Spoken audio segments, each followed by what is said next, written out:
Bapak, selamat pagi. Kami dari mahasiswa Unpad melakukan wawancara. Apakah Bapak berkenan? Oh ya, boleh, boleh, boleh. Jadi kalau kami boleh tahu dengan Bapak siapa? Saya Muldadi. Oke, Bapak Muldadi, Mulyadi. Muldadi ya. Um, kalau boleh tahu kesehariannya apa nih Bapak Mulyadi? Ya, kesibukan saya sehari-hari sih ya kerja serabutan saya. Saya kerja kalau dipanggil aja. Oke. Baik, Bapak Muldadi. Mungkin kita langsung ke pertanyaan aja ya. Boleh, boleh. Oke. Pertanyaan pertama, apa yang Bapak Muldadi rasakan terkait kondisi ekonomi Bapak saat ini? Ya, kondisi yang saya rasakan saat ini sih cukup sulit ya, Pak ya. Mbak, eh, harga pokok naik, gitu kan. Pekerjaan susah, pokoknya sulit lah, Pak. Baik, lalu menurut Bapak, kesulitan utama apa yang Bapak rasakan dalam kehidupan sehari-hari terkait masalah ekonomi ini, Pak? Ya, kesulitan terbesar saya sih mencukupi kehidupan sehari-hari sih ya Mbak ya. Biaya hidup terus naik kan, beras naik, gas naik, semuanya naik Mbak. Sedangkan kerjaan tuh gak ada yang tetap saya. Saat nyari susah, nyari kerja susah, nyari apa-apa susah lah intinya. Saya kan kerja serabutan, jadi penghasilan saya tuh kalau dipanggil aja Mbak. Baik.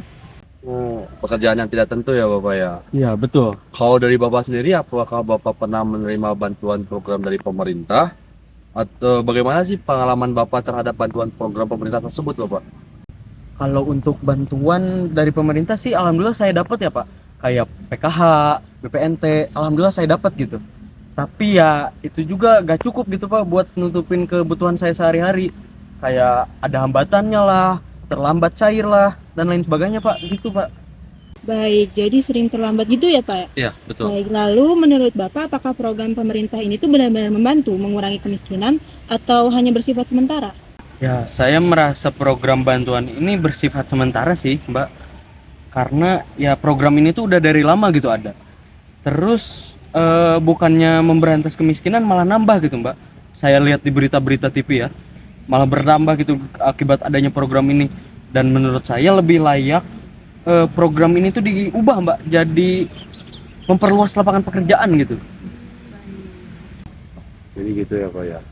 Oke, jadi pertanyaan selanjutnya bagaimana Bapak sebagai warga itu komunikasi dengan aparat pemerintah terkait bantuan program ini Bapak? Ya kalau terkait masalah komunikasi tentang bantuan ini sih saya alhamdulillah cukup mudah ya Pak. Ya karena saya deket gitu Pak sama RT sama RW saya, jadi ya gampang lah gitu mendapatkan bantuan ini. Cuman ya saya lihat di lingkungan saya sih banyak juga orang yang sebenarnya mampu tapi dapat juga ya karena deket itu Pak sama RT RW-nya. Oke, satu pertanyaan terakhir ya Pak. Apa harapan Bapak terhadap pemerintah agar kondisi ekonomi keluarga ini bisa lebih baik Pak? Ya untuk harapan sih saya berharap program ini tuh diubah gitu Mbak ya. Jadi pemerintah tuh fokus buat membuka lapangan pekerjaan yang layak gitu daripada program bantuan sementara ini. Jadi kemiskinan tuh benar-benar tertuntaskan gitu lah Mbak. Ya menurut saya sih lapangan pekerjaan yang harus diperbanyak. Oke, baik. baik. Terima kasih Terima Pak kasih Bapak. atas waktunya. Sama-sama. Mungkin segitu aja dari kami. Kami mohon izin pamit ya Bapak. Ya, terima Terima kasih ya. kasih. Iya, Terima sama-sama. kasih, Pak.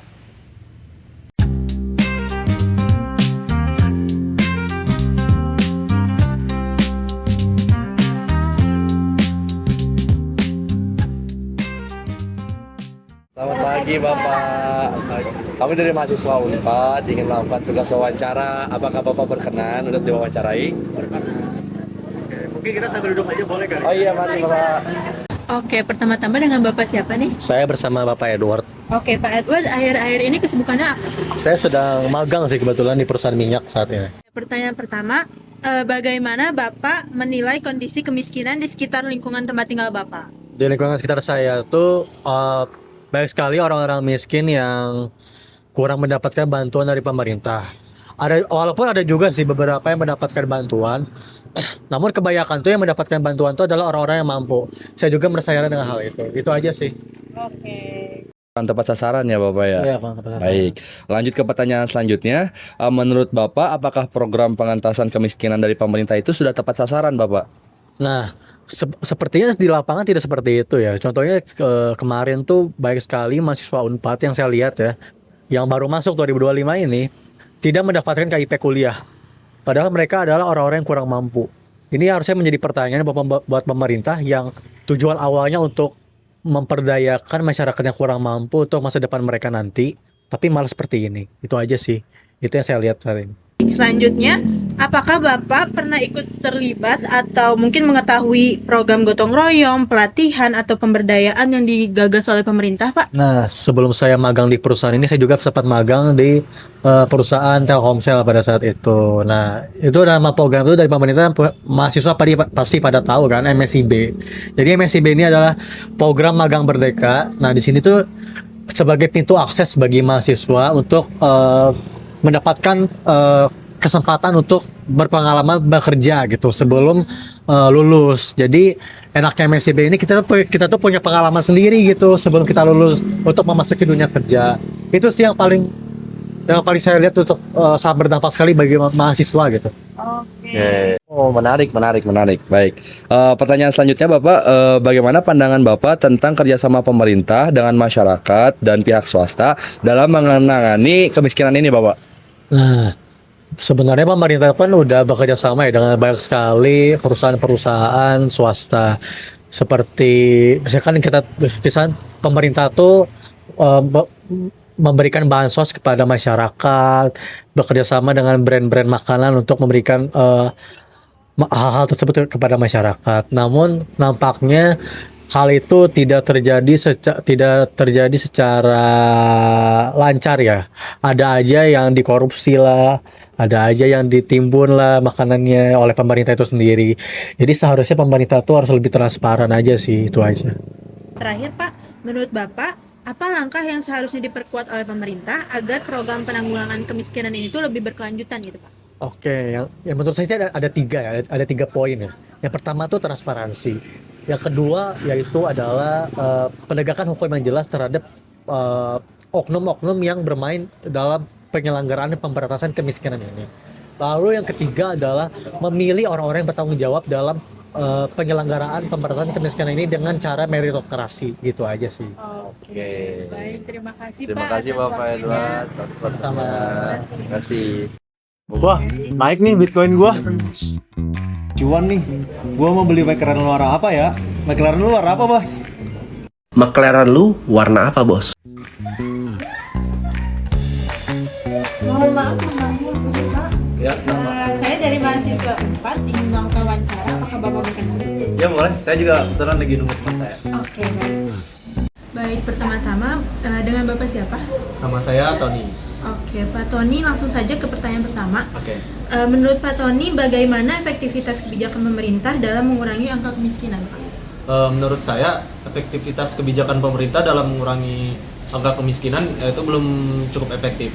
Mengapa demikian? Karena menurut saya seperti yang kita tahu ya, kebijakan yang pemerintah keluarkan saat ini berkutat di jangka pendek saja, seperti kebijakan bansos, jaminan sosial dan lain-lain. Jadi belum ada contoh nyata dari kebijakan jangka panjang yang bisa membantu masyarakat. Oke, baik.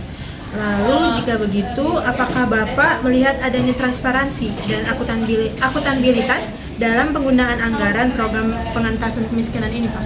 Saya rasa untuk sekarang sudah mulai ada, akan tetapi dalam pelaksanaannya sehari-hari bisa kita lihat bahwa akuntabilitas dan transparansi itu masih cukup kurang, terlebih lagi jika di daerah-daerah terpencil yang masyarakatnya kekurangan akses terhadap internet.